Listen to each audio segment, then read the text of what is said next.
20 ದಿನಗಳಿಂದ ಪಶ್ಚಿಮ ಘಟ್ಟದಲ್ಲಿ ಸುರಿಯುತ್ತಿರುವ ಧಾರಾಕಾರ ಮಳೆಯಿಂದ ಕರ್ನಾಟಕ ಮತ್ತು ಗೋವಾ ಗಡಿಯಲ್ಲಿ ಜಲ ವೈಭವವನ್ನು ಸೃಷ್ಟಿಸಿರುವಂಥದ್ದು. ನಾನಿದೀಗ ಇರುವಂಥದ್ದು ಕರ್ನಾಟಕ ಗೋವಾ ಗಡಿಯಲ್ಲಿ ಧುಮ್ಮಿಕ್ಕಿ ಹರಿತಾ ಇರುವಂಥ ದೂದ್ ಸಾಗರ್ ಫಾಲ್ಸ್ ಬಳಿ ಇದ್ದೇನೆ. ನೋಡ್ಬೋದು ದೃಶ್ಯಾವಳಿಯಲ್ಲಿ ಪಶ್ಚಿಮ ಘಟ್ಟದ ಈ ಹಚ್ಚ ಹಸಿರಿನ ಕಾಡಿನ ಮಧ್ಯ ಏನು ಕಡಿದಾದ ಬೆಟ್ಟಗಳಿಂದ 310 ಅಡಿ ಎತ್ತರದಿಂದ 310 ಮೀಟರ್ ಎತ್ತರದಿಂದ ಈ ಒಂದು ದೂದ್ ಸಾಗರ್ ಜಲಪಾತ ಧುಮ್ಮಿಕ್ಕಿ ಹರಿತಾ ಇರುವಂಥದ್ದು.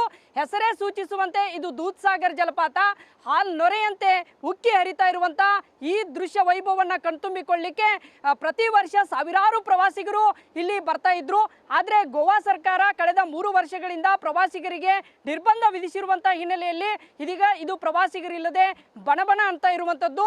ಏನು ಈ ಕರ್ನಾಟಕ ಮತ್ತು ಗೋವಾ ಗಡಿಯಲ್ಲಿ ಬರುವಂಥ ಈ ದೂದ್ ಸಾಗರ್ ಫಾಲ್ಸ್ ಜೊಯ್ಡಾ ತಾಲೂಕಿನ ಏನು ಉತ್ತರ ಕನ್ನಡ ಜಿಲ್ಲೆಯ ಜೊಯ್ಡಾ ತಾಲೂಕಿನ ಏನು ಕುವೇಸಿ ಎನ್ನುವಂಥ ಗ್ರಾಮದ ಬಳಿ ಈ ಒಂದು ಜಲಪಾತ ಸೃಷ್ಟಿಯಾಗುತ್ತೆ. ಅಲ್ಲಿಂದ ಮುಂದೆ ಇದು ಗೋವಾಗೆ ಸಂಪರ್ಕ ಆಗುವಂಥದ್ದು. ಈ ಒಂದು ಜಲಪಾತ ವೀಕ್ಷಣೆ ಮಾಡಲಿಕ್ಕೆ ರೈಲು ಸಂಪರ್ಕ ಮಾತ್ರ ಇರುವಂಥದ್ದು. ಗೋವಾಗೆ ತೆರಳುವಂಥ ರೈಲಿನಲ್ಲಿ ಮಾತ್ರ ಈ ಬರಬೇಕಾಗತ್ತೆ.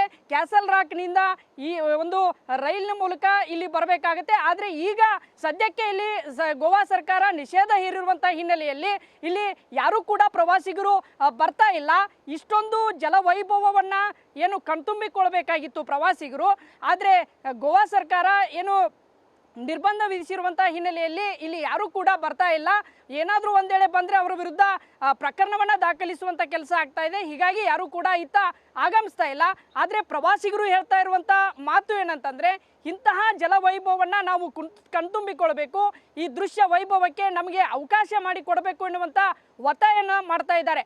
ಪ್ರಮುಖವಾಗಿ ಈ ಒಂದು ಜಲಪಾತದ ಬಗ್ಗೆ ನಾವು ಹೇಳಬೇಕಂದ್ರೆ ಇದು ದೇಶದ 4ನೇ ಅತಿ ದೊಡ್ಡ ಜಲಪಾತ ಅಂತ ಕರೀತಾರೆ.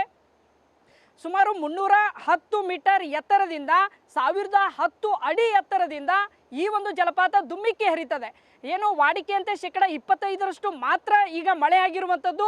ಒಂದು ವೇಳೆ 100ಕ್ಕೆ 100ರಷ್ಟು ಮಳೆಯಾಗಿದ್ದರೆ ಇಲ್ಲಿ ದೊಡ್ಡ ಜಲವೈಭವ ಸೃಷ್ಟಿಯಾಗ್ತಾ ಇತ್ತು. ಆದರೆ 25ರಷ್ಟು ಮಳೆಯಾದರೂ ಕೂಡ ಇಷ್ಟೊಂದು ಜಲವೈಭವವನ್ನು ಇಲ್ಲಿ ಕಣ್ತುಂಬಿಕೊಳ್ಬೇಕಾಗಿದೆ. ಆದರೆ ಇದೆಲ್ಲವನ್ನು ಕೂಡ ನೋಡಬೇಕಾದಂಥವರು, ಆನಂದಿಸಬೇಕಾದಂಥ ಪ್ರವಾಸಿಗರಿಗೆ ಎಲ್ಲೋ ಒಂದು ಕಡೆ ನಿರಾಸೆಯಾಗಿರುವಂಥದ್ದು. ಕರ್ನಾಟಕ ಸರ್ಕಾರ ಮತ್ತು ಗೋವಾ ಸರ್ಕಾರ ಮುತುವರ್ಜಿ ವಹಿಸಿ ಈ ಒಂದು ಪ್ರವಾಸೋದ್ಯಮವನ್ನು ಉತ್ತೇಜನ ಮಾಡಿ ಇದನ್ನು ಮೂಲಭೂತ ಸೌಕರ್ಯವನ್ನು ಕಲ್ಪಿಸಿಕೊಟ್ಟು ಪ್ರವಾಸಿಗರಿಗೆ ತೊಂದರೆಯಾಗದಂತೆ ಅವರ ಸುರಕ್ಷತಾ ದೃಷ್ಟಿಯಿಂದ ಇಲ್ಲಿ ಒಂದಿಷ್ಟು ಸುರಕ್ಷತಾ ಕ್ರಮಗಳನ್ನ ಕೈಗೊಂಡು ಪ್ರವಾಸಿಗರಿಗೆ ಈ ದೃಶ್ಯವನ್ನು, ಈ ಜಲಪಾತವನ್ನು ವೀಕ್ಷಣೆಗೆ ಅವಕಾಶ ಮಾಡಿಕೊಡಬೇಕು ಎನ್ನುವಂಥದ್ದು ಎಲ್ಲ ಪ್ರವಾಸಿಗರ ಆಗ್ರಹವಾಗಿದೆ. ನಾನು ಸಿದ್ದನಗೌಡ ಪಾಟೀಲ್, ETV ಭಾರತ, ಬೆಳಗಾವಿ.